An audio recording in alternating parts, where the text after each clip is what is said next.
প্রিয় বন্ধুগণ, আসসালামু আলাইকুম। আমি অ্যাডভোকেট টি এ রানা। আজকে আপনাদের সাথে আরেকটি অত্যন্ত গুরুত্বপূর্ণ বিষয় নিয়ে আলোচনা করব। বিস্তারিত আলোচনা যাওয়ার পূর্বে আজকে যারা আমার চ্যানেলটিতে নতুন এসেছেন তারা অবশ্যই আমার চ্যানেলটিকে সাবস্ক্রাইব করে পাশে থাকা বেল আইকনটি প্রেস করে রাখবেন। আর যারা ইতিপূর্বে আমার চ্যানেলটিকে সাবস্ক্রাইব করেছেন তাদের সবাইকে অসংখ্য ধন্যবাদ।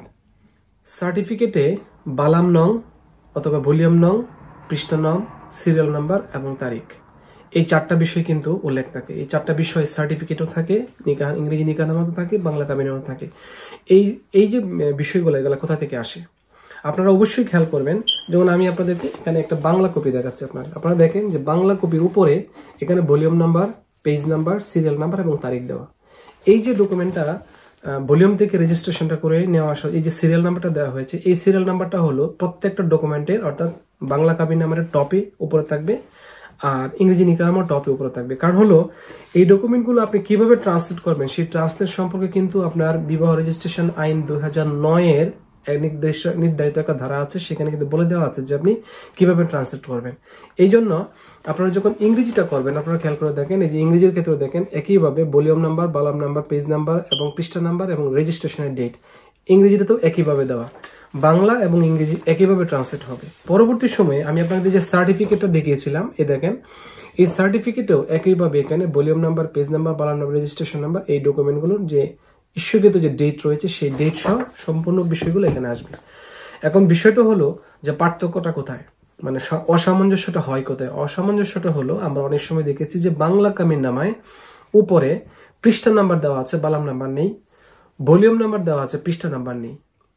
অনেক সময় দেখা যায় যে ওইখানকার পৃষ্ঠার নাম্বার আর নিচের বালাম নাম্বার এবং তারিখ দুইটার অসামঞ্জস্য আসে। এই যে অসামঞ্জস্য রয়েছে এখানে, এই অসামঞ্জস্যতার কারণে কিন্তু পরবর্তী সময়ে আপনার ডকুমেন্টগুলো রিজেক্ট হয়ে যায়। যার কারণে আমি আপনাদেরকে যে বিষয়গুলো উল্লেখ করে দিলাম, অর্থাৎ বালাম number, page number, date, registration, serial, এই প্রত্যেকটা বিষয় কিন্তু বাংলাতে যেরকম থাকবে ইংরেজিতেও সেরকম থাকবে।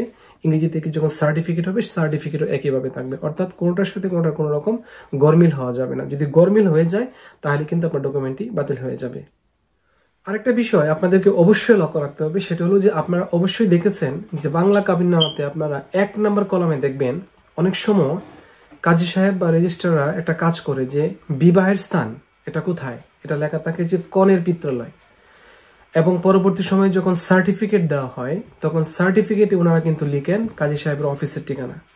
বিয়ে রেজিস্ট্রেশনের স্থান দেখাচ্ছে কনের পিত্রালয়, কিন্তু সার্টিফিকেট দেওয়ার সময় উনি লিখতেছেন হলো কাজী সাহেবের অফিসের ঠিকানা। বাংলার সাথে ইংলিশের একটা কন্ট্রাডিকশন হয়।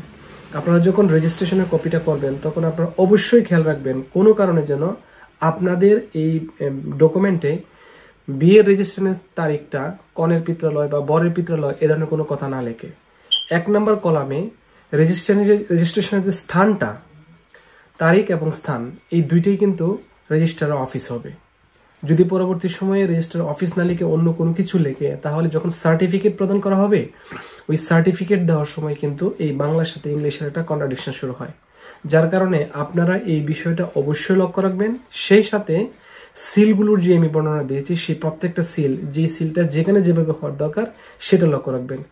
এটার সাথে আপনারা আরেকটা জিনিস অবশ্যই লক্ষ্য রাখবেন, সেটা হলো যে যখন কোনো ইংরেজি নিকাহনামা ট্রান্সলেট করে সাইন করা হয় তখন অ্যাটেস্টেড ট্রু কপির একটা ডেট আর নিচে হলো রেজিস্ট্রেশনের একটা ডেট, আবার বাংলা কাবিন নামাতে দেওয়া থাকে একটা ডেট, আবার বিবাহ যখন হয়েছিল তখনকার একটা ডেট, অর্থাৎ 3-4টা ডেট 3-4 রকম হওয়ার কারণে অনেক সময় রেজিস্ট্রার সাহেবরাও দেখি যে ওনারা কনফিউজড হয়ে যান যে আসলে কোন ডেটটা কি হবে।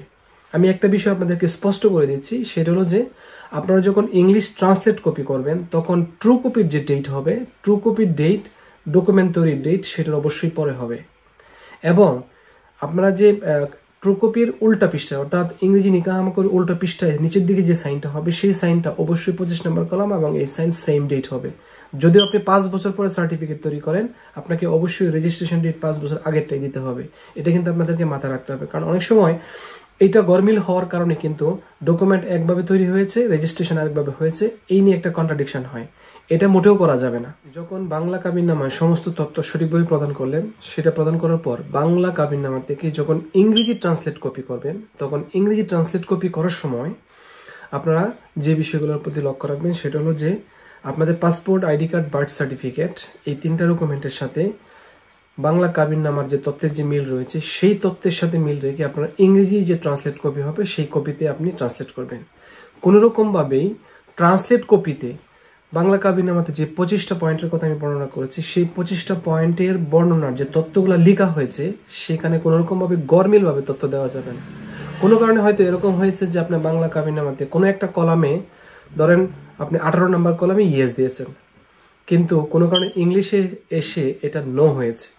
এরকম কোনো ঘটনা যেন না হয়। অর্থাৎ আপনার 25টা কলামে হুবহুব যেরকম ট্রান্সলেশন হওয়ার দরকার ঠিক সেরকম ভাবে আপনি ট্রান্সলেট করবেন এবং নামের বানান, ডেট অর্থাৎ প্রত্যেকটা তারিখ এবং নামের বানান এই বিষয়গুলোর প্রতি আপনাদেরকে বিশেষভাবে লক্ষ্য রাখতে হবে, কোনো রকম যেন গরমিল না হয়।